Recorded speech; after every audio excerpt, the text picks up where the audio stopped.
Hi, and welcome to the Amongst the Waves podcast. Today I have with me a friend of mine who I don't actually think we've met face to face yet, but have known each other for a little while through the Check program. Welcome, Taylor. Thank you so much. Thanks, Tanya. Thanks for having me. I'm very excited to chat to you today. Yeah, me too. I really have been looking forward to this one for a little while. Yeah, awesome. So have I. Who is Taylor Cecil? Tell me about yourself and tell my listeners about who you are and what you do. Yeah, so I am a Czech coach, Czech practitioner, and I am a holistic health coach as well. So I'm working with all sorts of different people who are in pain or injuries, people who are professional athletes as well. Myself personally, I'm so into this work that I'm on such a self-discovery journey. At the same time, I'm running that parallel. I started off as being an athlete as a little kid. My family was right into sport. My dad played NRL down in Sydney, and so I grew up playing lots of different sports. I was right into my rugby league, my soccer, surf life saving, and cross country at school. And then over time and through that combination, I had a teacher say to me, "Hey, I think you should give triathlon a go." So at 16, I got right into triathlons and was picked up through different squads and certain institutes and turned into a professional triathlete. Wow. So that took me all around the world, racing in different locations and racing for Australia and living in Europe. I would do 6 months of the year in Europe racing and then 6 months back here in our Australian summer to race here as well.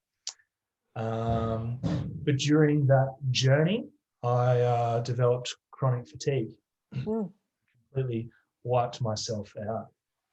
And I would say that was one of the biggest blessings for myself now. How old were you when that happened, Taylor? That was when I was 19, 20. So during that time, I was kind of going through, the Western approach to chronic fatigue. And there wasn't really too many answers, but just rest. And I know that rest was important at that stage, but I also had a calling within myself to want to source more answers or get to know this issue a little bit more. And I came across a lady called Jan Carton. And Jan, for the listeners, has been coached under Paul. Under Paul Check, yep. And is just an incredible lady, such a beautiful soul, and has an amazing heart. And she taught me about so much more about myself. She handed me a book, my first book that opened me up into understanding energy, understanding spirituality. She handed me The 7 Spiritual Laws to Success by Deepak Chopra. Very cool. And as a 19-year-old boy who didn't have much, opening to these sides of things, found it quite fascinating to understand, quantum science and certain laws of the universe and, understanding energy, understanding ourselves. And it was just so eye-opening. And through that process, Jan was helping me to understand myself more, understand what the concept of working in is all about. That I'd worked out so hard that I'd taken my body to the brink where it completely shut down and burnt out. Yeah, completely burnt out. So I had to learn about what rebuilding my energy was. So she helped me with nutrition, understanding the gut. She helped me with my beliefs. That's first and foremost what got me to chronic fatigue was my whole belief system, my mindset. Yeah. My mindset was so driven to do more, to action things, that I had no level of resting and accumulation of energy to keep me balanced. Yeah. So I had to change how I thought about things. And she helped me do that as well. Uh, she helped me understand working in exercises and how to train properly. And from there, it was such a huge foundation of my training as a triathlete. And from there, I raced, even better. I had um, podiums and wins in, world stage races, and Mm. just learnt so much about myself that chronic fatigue situation helped me into what I do today and why I'm so invested in helping people in pain or athletes, help them get to know themselves more and more. I didn't know that about. I'm going to go back a little bit. I didn't know that you came from an NRL background. My family does as well. So I grew up in Canberra. My brother played for the Canberra Raiders. Cool. Yeah. Awesome. Small world. Australia is a small place. Yeah, that's right. Jan Carlton is a name that keeps coming up, and I think I'm going to have to send out an invite to Jan Carlton to have her on the podcast as well, because she's a very strong connection to our Czech community and our Czech family. And so you trained with her as a client, and then did you go through her mentoring program? Yeah. So I trained her with her as a client, and as I mentioned, continued my journey in triathlons. And 1 year was 2012. I was in a race in Japan, and I was coming out of the water. The swim is the first leg of a triathlon, and I was coming out. I had a great swim. I was leading the race, and I was taking off my goggles, and I missed a step. And I didn't know at that time, but I'd broken my fourth and fifth metatarsal. I didn't know I was so adrenaline driven. Yeah, you can't feel it. Going in the race, and did the bike leg and come off the bike and basically crumbled. My body gave way underneath me. I'd had 2 completely snapped bones there. So yeah, obviously couldn't do that run leg. But at that time, it was quite stressful. But I was flown home. I was due to do the European season and continue my journey for those 6 months that I was used to. But I came home and I had 6 months that I was like, what am I going to do? I can train back here at home, but there's also no races during the winter time. And I spoke to Jan, and she said, hey, I'm just about to start a mentorship. And I thought, well, I know this is something I want to do in the future. Why not start it now? Yeah, so, universe provides. I went through her mentorship, and back then in 2012, I did my Czech exercise coach, now IMS1, under Susie Neville. Yep. And just was captivated, and again, another eye-opening experience in learning how to take people through this stuff. And I was a client and knew, she'd coached me, so I knew about it, and I'd done it, I'd lived and breathed it. But now applying it to other people was another layer to it. So from there, through that, I started my business, and I was coaching people one-on-one, and also racing my triathlons, and starting to merge that balance between work and racing. And eventually it got to the point of me going, okay, how much more out of the sport do I want, versus what really feels like a calling to step into the coaching aspect to it. Have I really done everything I can with all that I know personally to get the best results as possible in triathlon? And I'd really gone against the grain of the sport. Yeah. The sport was still based off of the 90s with our coaching methodologies. Yep. Keep pushing, keep pushing. Keep pushing, yeah. So my approach was definitely against the grain, but I'd gained that knowledge about that now. I'd gained that understanding of this approach, this balanced approach to it, and how powerful it was. So yeah, I was very happy to then further step into my coaching and further develop my business, and be with my partner and now 2 kids. So and where you are today. where I am today. What's your first memory of surfing? Was surfing something that you did the whole way along, or did that come much later? No, first memory of surfing was during my years of surf lifesaving. Yep. We'd be paddling our boards and then would ditch those after the Sunday events and grab the surfboards and go out and just spend all day in the ocean. So I'm definitely a water boy, and What a baby. yeah, the early memories are around like 7, 8, 9 years old. Do you feel an affinity with the water, and do you feel that's different to being in nature that doesn't have water? So for like out in hiking or in the mountains or in the snow, or is there something about the water that keeps drawing you back?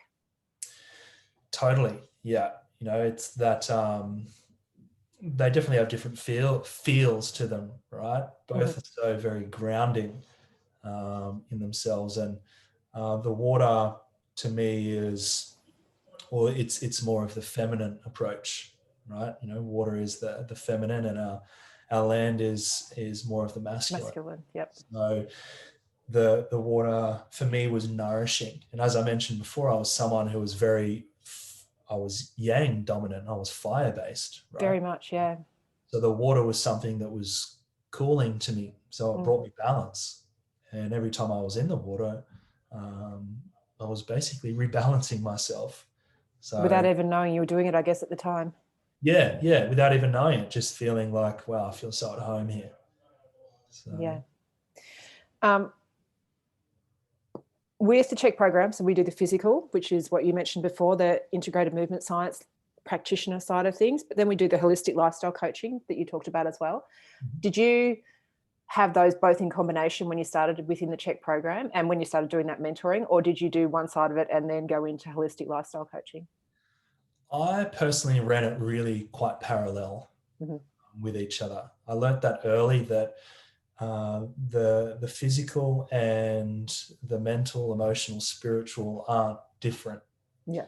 That they are one, and that they come together, and through the CHEK models, they merge at the top, right? Yeah. But we're constantly being coached on how they are together through the process and through the journey. But through Jan, I learned really early that they are one, and To try and separate them is doing just an injustice, really, isn't it, to our overall health? Yeah, totally. And there's situations where you have to compartmentalize things and understand, okay, this is the physical aspect, and to compartmentalize and understand the mental aspect, like your own inner child or your own mindset and where that's at. But through that, you can start to merge and close that gap on being able to see the oneness between the two. So yeah, my journey started really early, and as I mentioned at the start, when I got that book, that Deepak Chopra book, that opened me up. And so yeah, it ran quite parallel. And in 2013 was when I did HLC1, so only a few months after my IMS1 course. So yeah, I kind of started that early in the piece of my coaching. Very close together. Can you remember the first time you did, it's the health and lifestyle overview questionnaire that we have in our questionnaires that we give to our clients as CHEK practitioners. Can you remember, because on that we've got the list of the 5 most significant events in your life, and the reason we ask this for people who don't or haven't done that before, who are listening, who might want more understanding about what that is, we ask those questions so that we can see where the trauma still sits, unresolved issues within the body and within the energetic system, but also so that we can see and calculate with the HAQ that we do, where we look at the organ function, we can see in which area of the chakra system within the body, the basic chakra system, we need more attention. Can you remember those first, or what you put down as your most significant 5 events in your life that were trauma on that first questionnaire, the first time you did it? Yeah. So mine were based around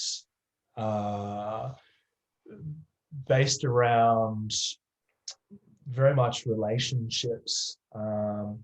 Certain events for me which were quite isolating. I remember being in my surf lifesaving, feeling quite separated from what was my tribe at that club. I was quite isolated from the rest of the group, Mm-hmm. of people my age, um, and yeah, made to feel very separate from that tribe. So Were that you was, actively trying to be part of that tribe and you felt like you were being excluded? yeah, actively Yeah. trying to be a part of that tribe, feeling excluded. But I was also a very competitive kid, Mm-hmm. and I one of the stories that I share with some of my clients is that I very early in the piece learned through my external environment, be it parents, peers, coaches, teachers, that the better I did at something, the more love I got. Yep.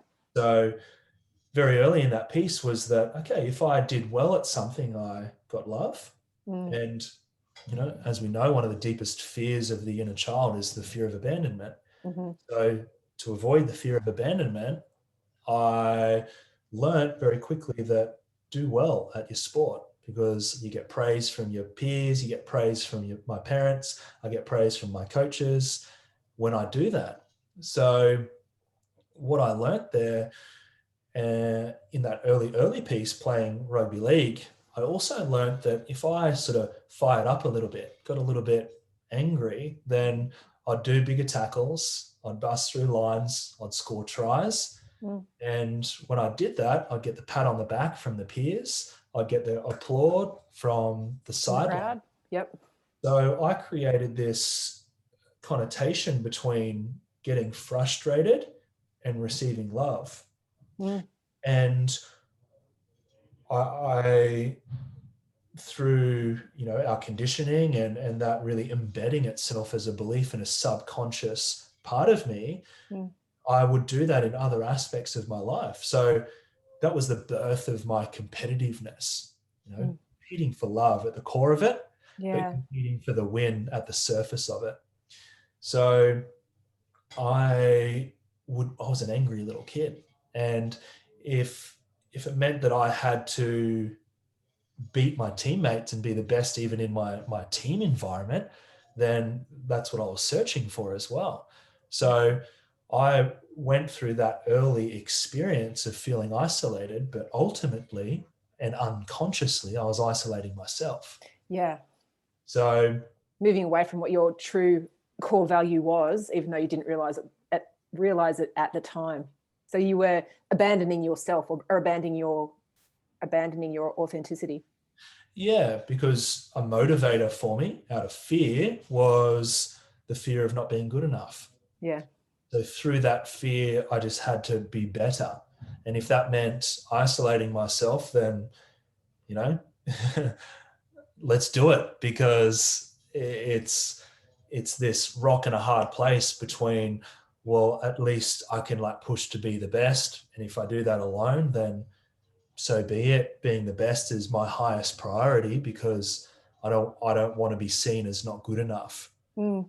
So that was that birthed this lone wolf type of mentality or energy about Mm. me. And not saying that that's, a good energy, or a bad. It just is what it is for me at that time. So I was a bit of a solo sort of guy, because of that consciousness that I developed through Mm. those years. And I quickly had to learn that anger and frustration isn't going to, to begin with, I had to learn that it wasn't going to serve me as a triathlete, because whenever I got angry, I'd just burn out like Yeah. that. Because you're using up so much energy.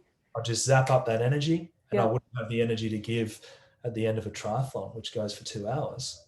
So I was like, well, if anger's not going to work, how do I do this? Yeah. How do I get better at triathlon if my old ways of dealing with being competitive aren't going to work for me? Yeah. So that had to be a total rewriting of my consciousness, of my mind, as to how I'm going to approach this. And that's what I had to do. So, I was fortunate enough to have met mentors to help me do that early in the piece, to help me work through that, see where it doesn't serve me, and be in a state of creation. As a guy called Joe Dispenza talks about, you either live in survival or creation. Yeah. My anger was me living in survival, and my new ways of doing it, I had to totally think about, how did I want to do this? Because it's up to me. Remap those brain pathways and those subconscious patterns, programming. Yeah, exactly. How do you think that has helped you with your coaching? And do you see that with clients on a regular basis, that kind of programming? All the time. Yeah. Involved, we have chat sessions, nearly just as much as the physical, so yeah. big part of my coaching now, because of what I have experienced on both ends of it, what it feels like to be in the shadow and what it feels like to be in the light of it. So one of my core values as a coach is relatability. So if I can find any form of relatability, which we all can, because one of us is a human being, but whatever I find relatability within is the place that I can then share from in terms of my experience and what it's like to be able to transform or alchemize into a different mindset or a different mentality. What demographic of people are you coaching at the moment? Because I know that you've got high performance surfing athletes and you've got high performance athletes as well. What range is that in relationship to like general public? Who are you coaching, without giving names if you don't want to? Yeah, so I've on my current team have a few surfers, wakeboarding, running, triathlon, surf lifesaving. Previously, I've worked with Olympic swimmers. From an athletic perspective, there's that, and then there's people who are in chronic pain. Back pain is a big one. Knee pain, a lot of back and knee pain are a big thing in surfing. Yeah. So working on that level, and they're the main type of people who, if I could, pinpoint the majority. That's who you're working with. That's who I'm working with. I'm at a stage now from this mental side of things that I'm also working with CEOs and business people on their foundations of health and mindset as well. So I do take people down just that holistic lifestyle route, and not everyone sees me physically, but I've got both ends, basically. Both ends of the spectrum. I'm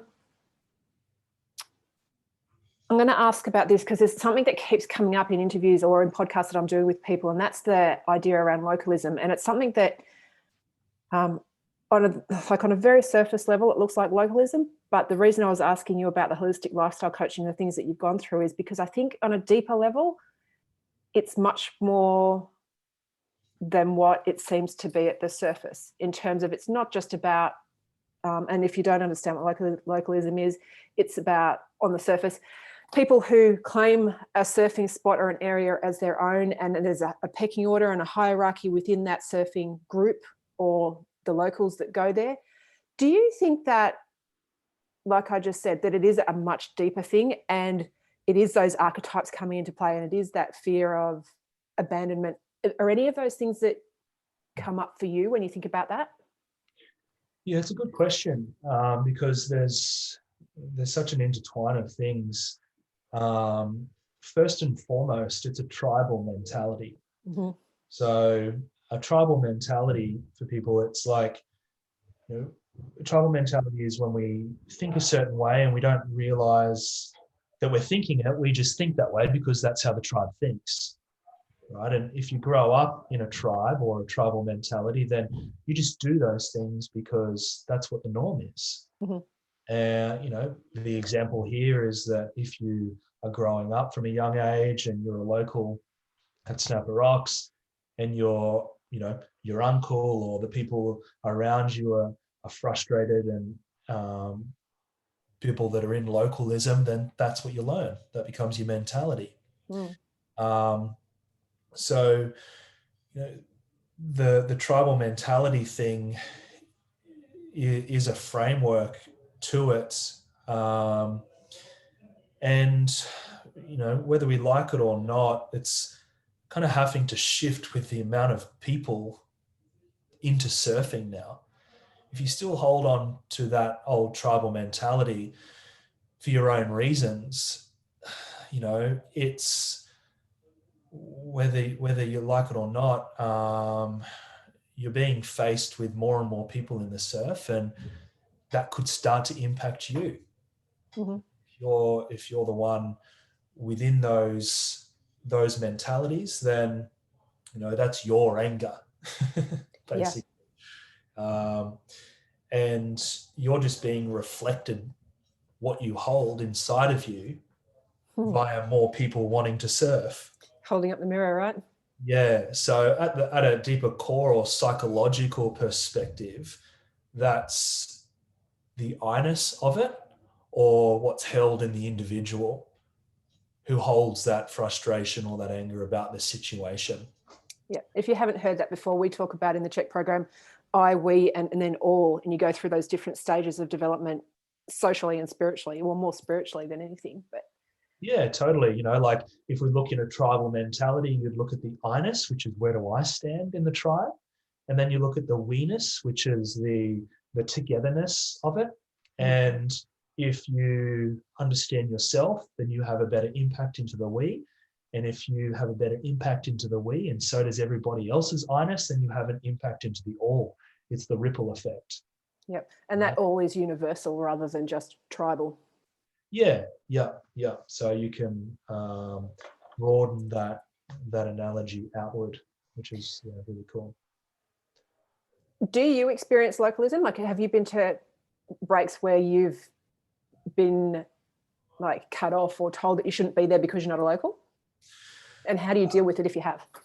Yeah, I mean, I personally haven't. Wow. You know, it's it's not something I get involved in. My analogy for that is that I don't feel it's worth the warrior being on the battlefield. Yeah. That situation, if my warrior comes up, to me, it's a personal way to look inward about what I'm holding inside of me. If it crosses a physical boundary, or there's boundaries being crossed, then yeah, totally, they would be called out. I would call that boundary, in however way that I would see fit. But dealing with it is something that can be different for each one of us. And I guess, like you said before, where you're coming from to start with will play a part in how you perceive that, and the end result too. So if you're that thinking that you own the joint and that you've got right of way or that sort of thing, you're already coming in with an attitude that probably will potentially bring up those things. Yeah, exactly. And the deepest, just to go deeper on the concept again, is that if you're triggered by something, then again that's something you've got within you. There are rules to surfing too, though, right? When you go into a certain break, ultimately, if it runs in a way that's in a linear order of things, then beautiful. And if everyone's co-creating with that order, then that's a functioning group. So if you're constantly being cut off or dropped in on, then that's a moment to call a boundary, right? Or to call it out. But how you call it out, how you choose to do it, is kind of the next step. Yeah. And probably if it's happening on a repeated basis at different places that you surf at, then you have to look at, is it them or is it me? Is Yeah, there something that I'm not recognizing within that break, that there's a pattern that I'm not following because I'm not taking the time to step back a little bit and look and learn before I get into the water? yeah, exactly. That's so incredibly important, right? Right. If someone, you had a form of localism, which was like, you know, look at yourself in terms of the lineup of the queue. Mm. That's more of a boundary than it is maybe localism, Right. right? Because it's like, hey, there's an order out here that we're trying to function in. Yeah. And it's just an agreement that everyone should know that. Some people learn that the hard way. Some Yeah. people, learn through their observations of understanding it too. So Right. that comes into play as well. I'm going to jump around to athletes. How does the mindset of an athlete, so we're talking about people who are really competitive and doing it as a profession, or potentially want to do surfing as a profession, is their mindset different to that of the general person? Like, are there attributes or values that they have that you can see when they come to you that are different from the average person? Like, what makes someone high-end athlete versus just the average athlete Yeah, in terms of their psychology? yeah, totally. Firstly, just like you would with anyone, it's important to get to a why. Mm-hmm. So understanding your why behind something is important because it's your driving force. Your why and your dream is important because it's what takes you and propels you on that journey. It's what motivates you and energizes you to work in that direction, to take those steps towards winning an event or being on top of the podium, whatever that may be. Mm. So getting to somebody's why is important. And to answer your question of what differentiates a general person versus that high-end athlete, is that their why has so much to do with how they express themselves physically. My why, the why of wanting to understand my potential as an athlete, Mm. wanting to push the boundaries or the potentials of whatever my sport is, to expand and move into new realms of what is capable for the human body, what's capable of me, and how does that help to bring motivation behind what is also capable for others as well. That is a beautiful creative driving force that comes from the love of something. Now, not every athlete gets to that understanding, Yeah. and that's what I hope to do with my athletes, is get to that why, and get to that purpose and to that dream.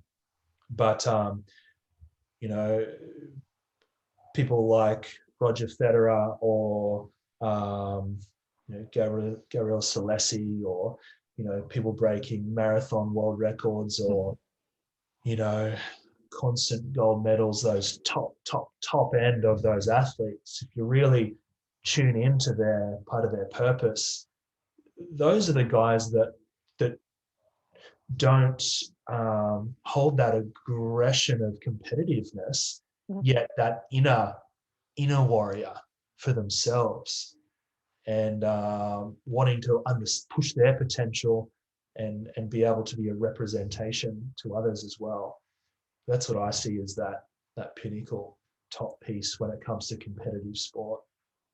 Do you train juniors, so younger athletes as well, or coach, I I should say? I do, yeah. I've got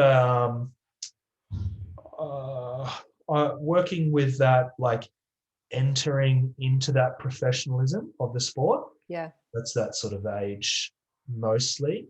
Like if I do have a younger athlete, that's sort of 17, 18, 19, definitely.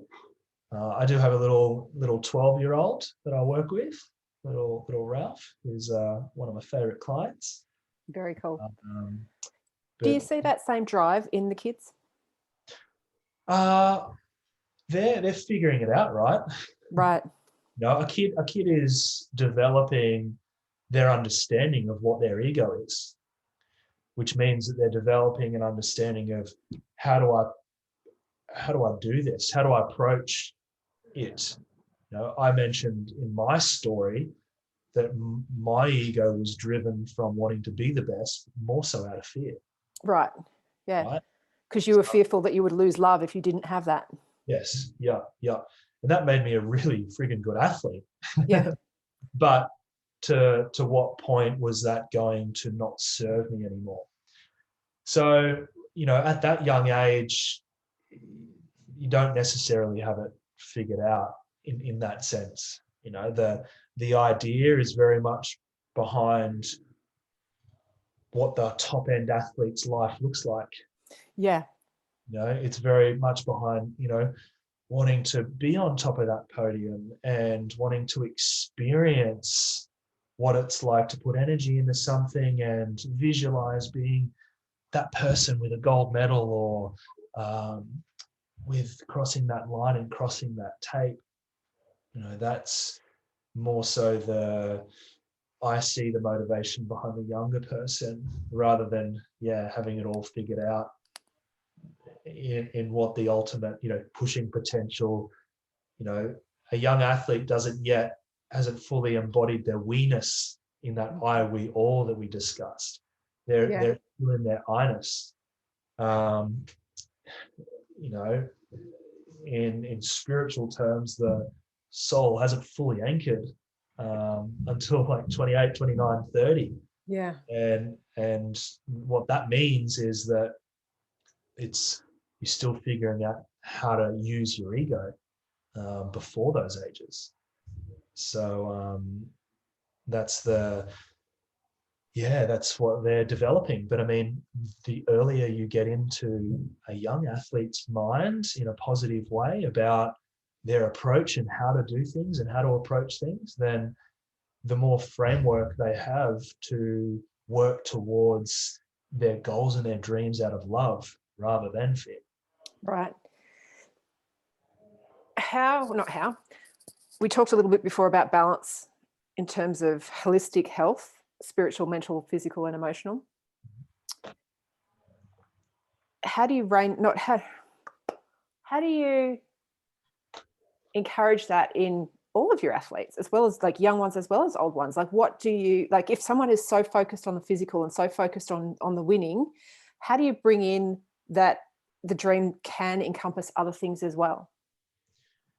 So in terms of having balance within life, so not just being what we sometimes see, particularly I think what we will see coming up in the next few years in terms of surfing being now, and I talk about surfing a lot, but because it's an Olympic sport now, how do we encourage children, young athletes, older athletes, that it's not, that there is life after that, like that they are more than just the athlete? Yeah, totally. I think to begin with, it's understanding that health is your foundation to your performance. If you don't have your health, you don't have your performance. So if you want to have the goal of winning a race, then you need the foundation of health. Now, to me, that helps to educate into other dreams or other aspects of your life as well. Because if you have a dysfunctional relationship at home, then that's going to impact your performance. But your relationship is a part of your health. Relationships are a part of your, in the Czech model, or Paul's words, a part of your Dr. Happiness. Absolutely. So if your relationship in this example is impacted, then you're not going to perform as good as you could. One of the things that got me into that chronic fatigue was also my studies in year 12, but also being in a relationship at that point, and that relationship breaking up, coupled with overtraining and so on and so forth. So my overtraining wasn't just the factor that took me to chronic fatigue. There are other stresses, other physiological loads involved in it. Where you were burning out in those other areas. You're burning out physically, but in those other areas, there were fires as well. Relationship, mental stress, study stress, chemical stress from a nutritional perspective, physical stress because of injuries and the demand of my training. So there were so many different stresses that came into play to my performance.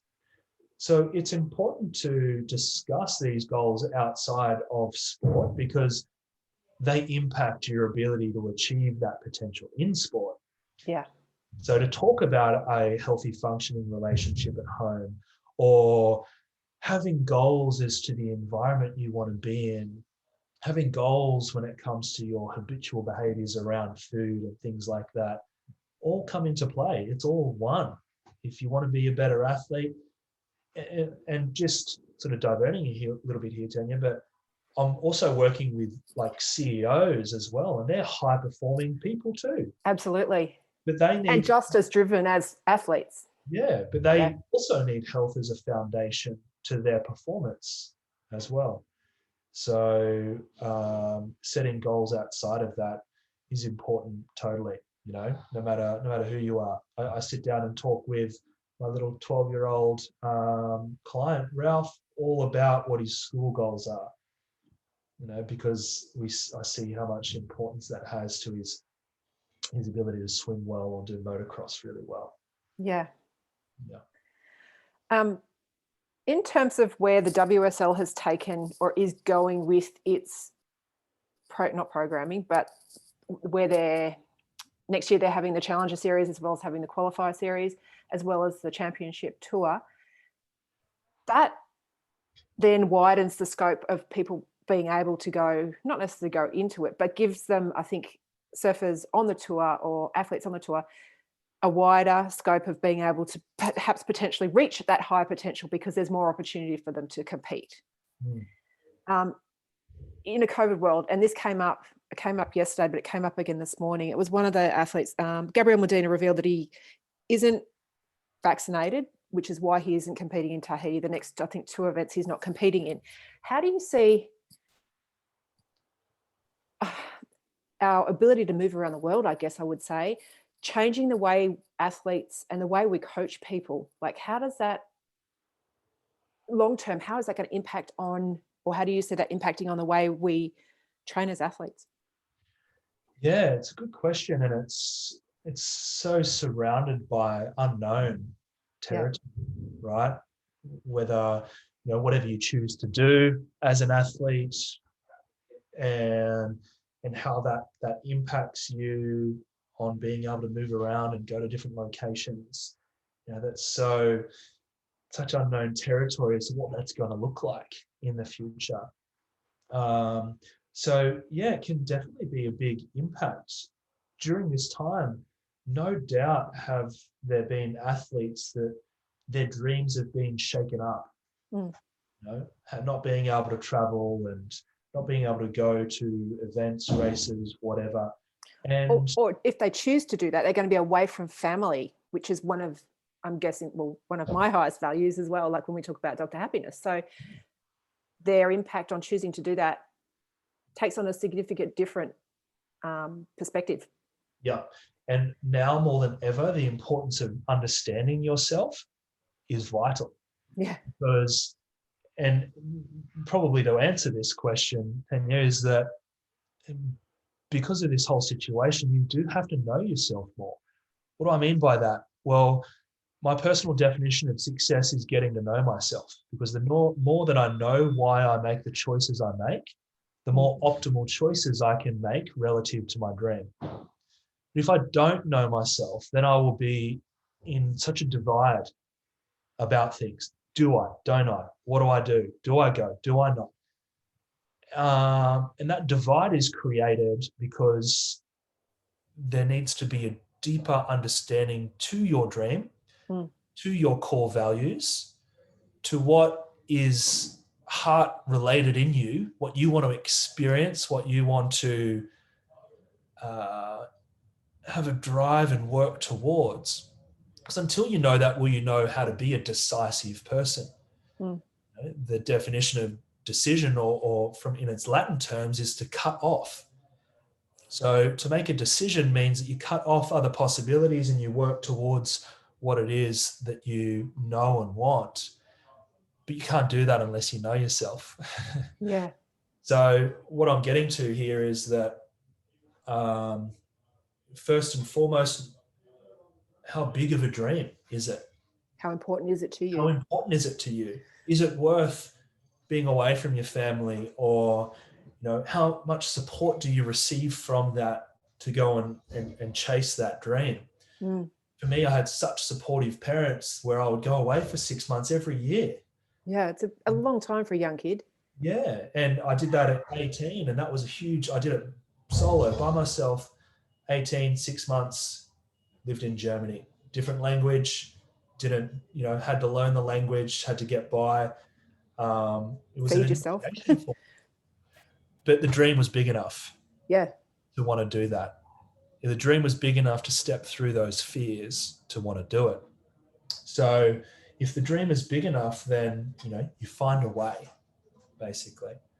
And so that's that part of that question. But the other part is that the need for sport specific training is important. If you're in Mhm. hotel quarantine for 2 weeks and the day that you get out, you're meant to be stepping into a heat, then how you move your body has to be so relative and sharp Mm. to your chosen sport.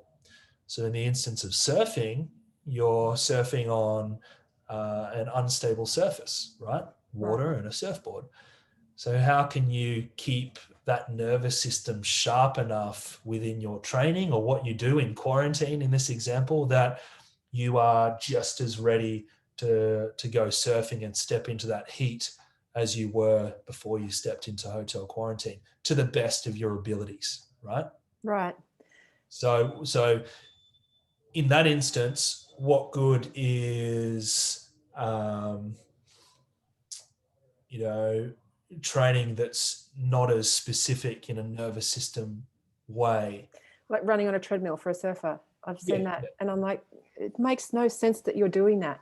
Yes, exactly. Yeah. There's no carryover whatsoever, even from a fitness perspective. Absolutely Now, none. I come from, can tell you first and foremost, being a triathlete, that my run fitness wouldn't carry over to my swim fitness. I've learnt that the hard way. Not that I was ever a runner before, but swim fitness is completely different to anything you can do.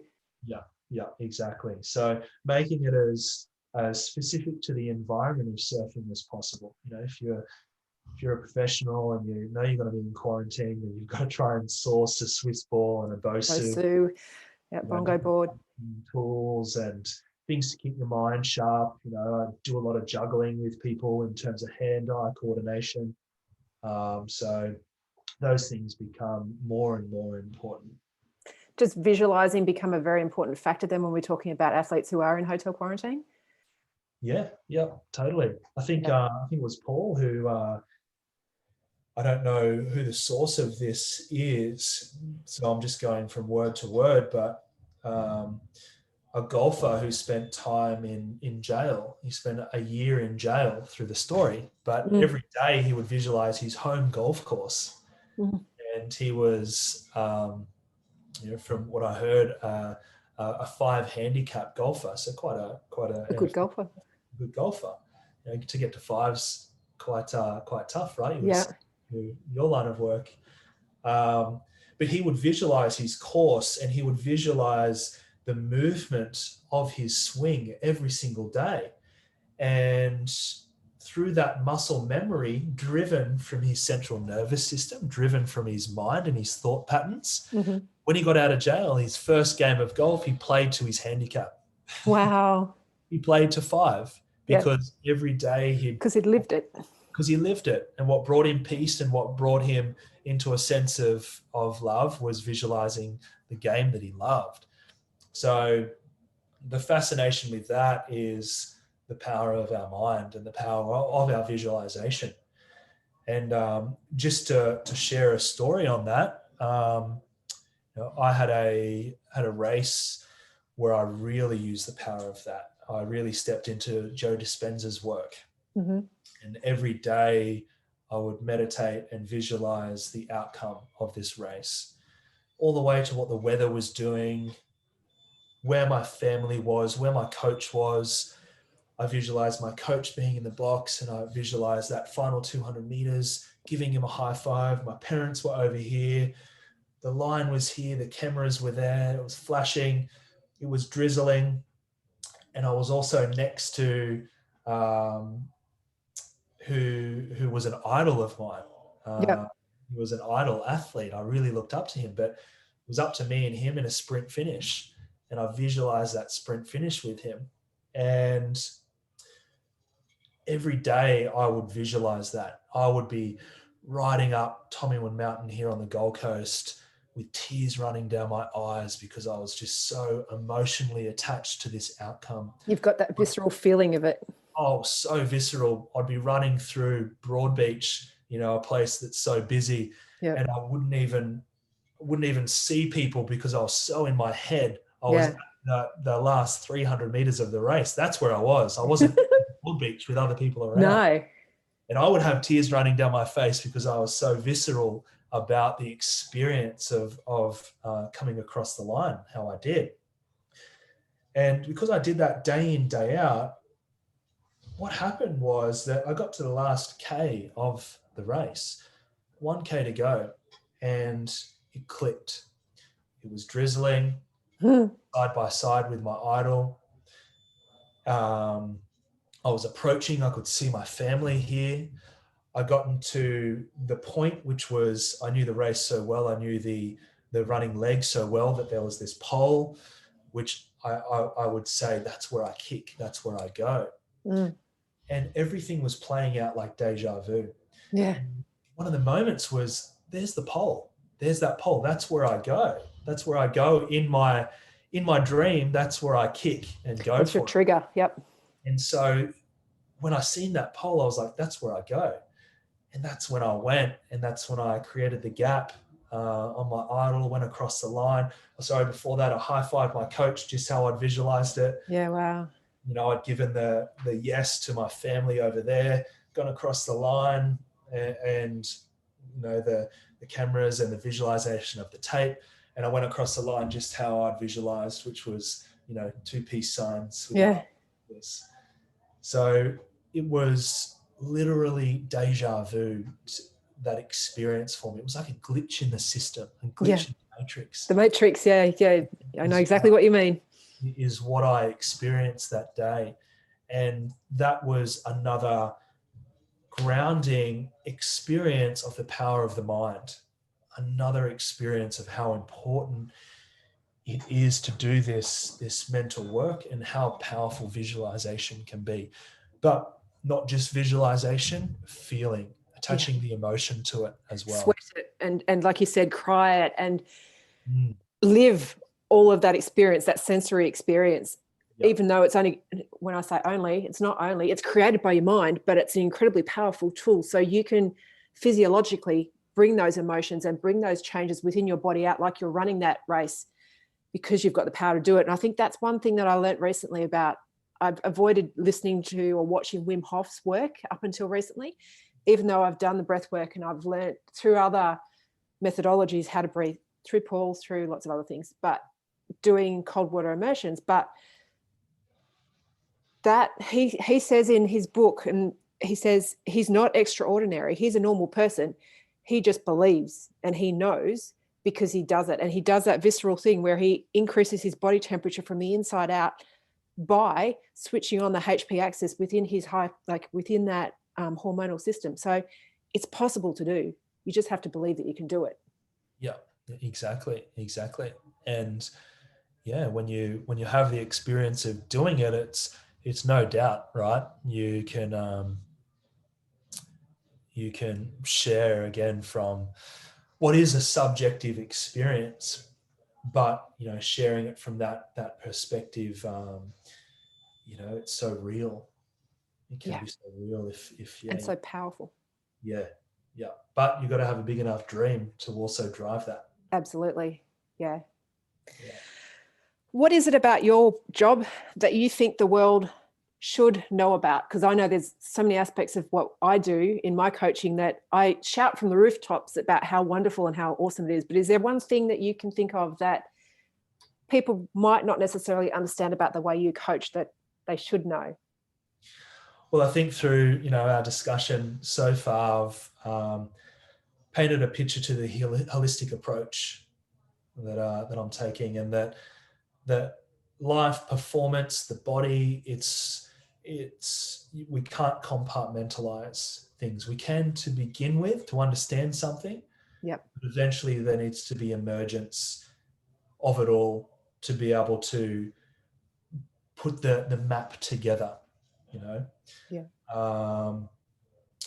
One of my philosophies in my work is that if somebody comes in, I say that they have their own unique software. They have a blueprint to who they are. And just like software in a computer can get certain bugs or certain glitches, it's my job to help find what those glitches are. Mm. And if we can understand where those glitches lay, whether it be in the physical aspect, whether it's within your consciousness, wherever it may be, observing where those glitches are is important for us to be able to work to resolve and bring your software back to its original blueprint. Yeah. Take you back to your potential and your blueprint. Because we're all born with that, aren't we? Because we're all born with that. We just get conditioned and layered upon all sorts of different... Or traumatized or injured or, yeah. Yeah. So, yeah, that's what I would share with people, is that holistic approach is to that, that we need to take that approach if we want to reach our potential. Absolutely. Have you got anything else going on in your coaching at the moment that you'd like to let people know about? At the moment, I've got... You do any workshops? Yeah. Yeah, do certain workshops. We've also in the works of our own space that has a bathhouse and spa. I didn't know whether I was allowed to mention it or not, but that sounds awesome. Yeah. So we've got that, and then we're continuing our work on the holistic working out aspect of things as well. So yeah, that's a big project. That's one idea that's cultivating lots of people in a really exciting way. So yeah, stay tuned on that journey. So people can find you on social media to follow that journey? Yep, follow me on social media, Taylor Cecil, and you can follow that journey there. And you can get to see what I'm all about and what I take clients through and some of the different facets to my coaching. I'm very excited for that. Are you going to have any food-based stuff in the new centre or not? Or is that just going to stay down at Byron? That'll stay down in our Byron location. Yeah, very cool. Do you want to just talk about that quickly? Because we hadn't touched on that. Yeah, so we have our Kira site, and then we've also got, it's called Native State is the name of our company. And that's also growing in Byron Bay. But within Byron Bay, anyone can have an experience relative to our lockdowns of Bhavana, which is an organic cooking school run by Joe Rushton and Greta Smith. And those two beautiful ladies, run lots of different workshops for nutrition and getting to know, understanding the gut and its relationship with all other facets of our life. So yes, check out Bhavana for those sorts of experiences too. Very cool. I cannot wait for the borders to open and eventually that Victorians are allowed back in the rest of Australia so I can get back up and see you guys. Yeah, awesome. Very exciting. Thanks for being here today, Taylor. Thanks, Tanya. Thanks for the chat. You're welcome.